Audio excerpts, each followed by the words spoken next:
Is there a time when people's questions should not be answered?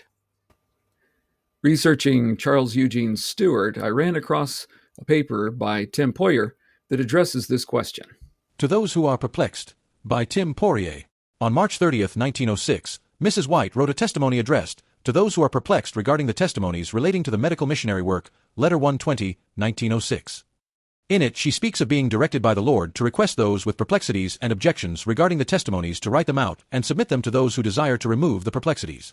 On June 3, 1906, Mrs. White wrote concerning a vision she had received on May 25, in which she was speaking before a group of people answering questions about her work and writings. She wrote, I was directed by a messenger from heaven not to take up the burden of picking up and answering all the sayings and doubts that are being put into many minds. Manuscript 61, 1906.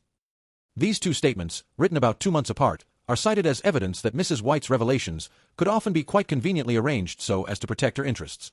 When we examine the events of that period, however, is any light shed upon the apparent reversal of Mrs. White's invitation?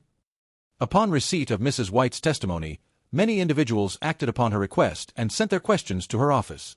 Two who sent the greatest number of questions were Elder W. S. Sadler and Dr. C. E. Stewart. Dr. Stewart's questions eventually came into published form under the title, A Response to an Urgent Testimony from Mrs. Ellen G. White, later referred to as the Blue Book.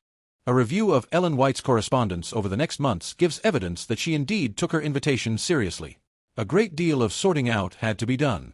Questions ranged from the ridiculous and trivial to those deserving a careful, studied response.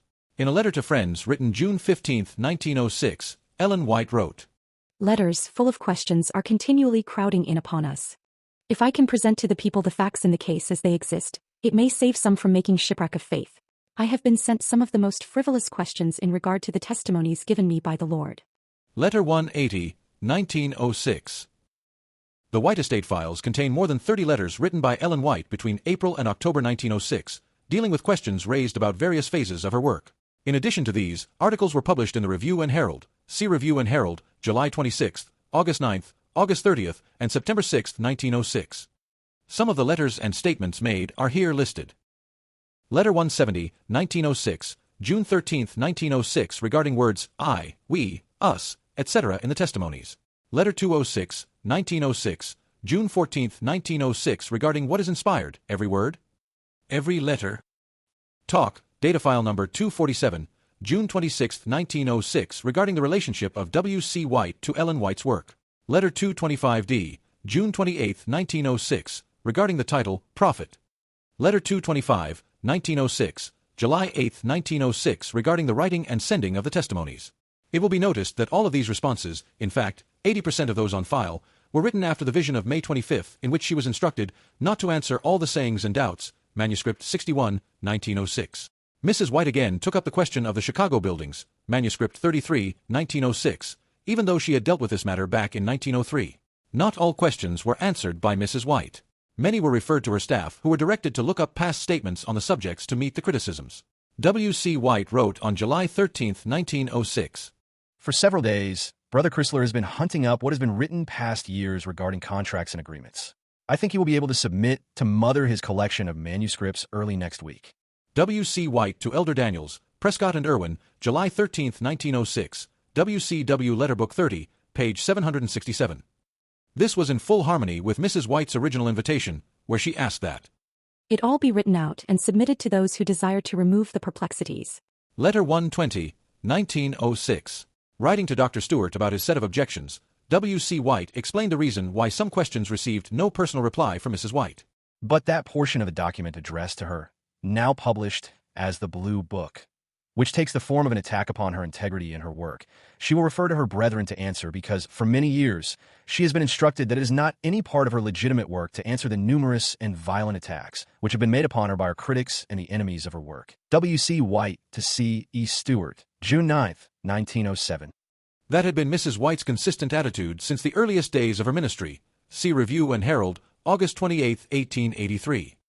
A reason that some issues were never answered by Ellen White's office is that the General Conference Committee had only recently, May 1906, published a refutation of charges made by A. T. Jones against the spirit of prophecy, detailing answers to many of the same questions. C. A statement refuting charges made by A. T. Jones against the spirit of prophecy and the plan of organization of the Seventh-day Adventist denomination, General Conference Committee, Washington, D.C., May 1906.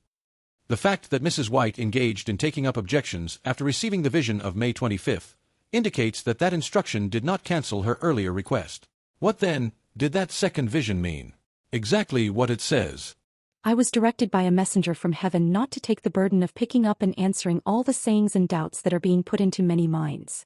Ellen White was not to feel it her duty to endeavor to answer those endless questions from doubters who will accept no answers.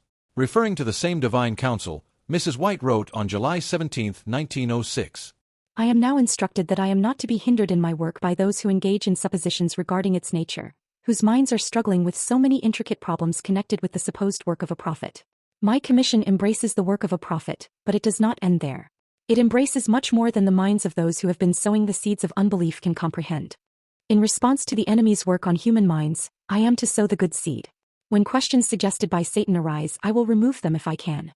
But those who are picking at straws had better be educating mind and heart to take hold of the grand and soul-saving truths that God has given through the humble messenger, in the place of becoming channels through whom Satan can communicate doubt and questioning. To allow images of straw to be created as something to attack is one of the most unprofitable things that one can engage in. It is possible for one to educate himself to become Satan's agent in passing along his suggestions. As fast as one is cleared away, another will be proffered. I have been instructed to say, the Lord would not have my mind thus employed. Letter 244, 1906, to the elders of the Battle Creek Church, July 17, 1906.